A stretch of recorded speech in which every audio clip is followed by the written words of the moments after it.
What does a BCBA do in a public school? My name is Mandy Grass. I'm a behavior analyst, and I'll tell you. So I work with kids with escalating behavior concerns that are interfering with their ability to access their education. Usually before they get to me, they've tried several things that either haven't been successful or haven't been successful long term. So by the time they get to me, we usually do something called an FBA, which is a functional behavioral assessment.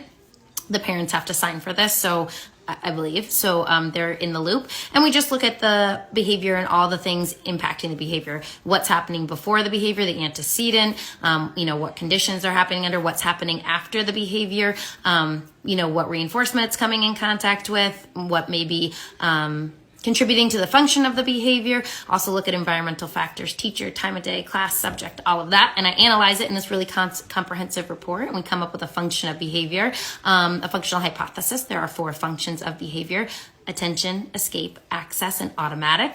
I have another video breaking those down, but if you'd like me to remake it, let me know.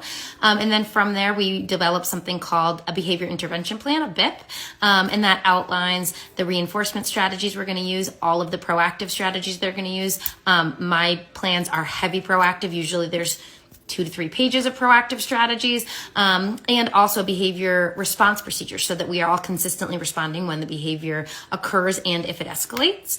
And then that's distributed out to the team. It follows the student to the next year, so we don't have this lapse of, grade 5 is doing something and grade 6 is starting from scratch. I help with my students make sure that their plans carry over.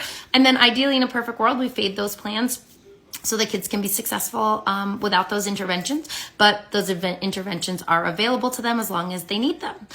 So if you have concerns about your students' behavior, that's always something you could request. School psychologists and BCBAs usually do them. Obviously, I'd prefer BCBA, but school psych are very capable as well. So anyway, if you have more questions about that, you can leave them in the comments below.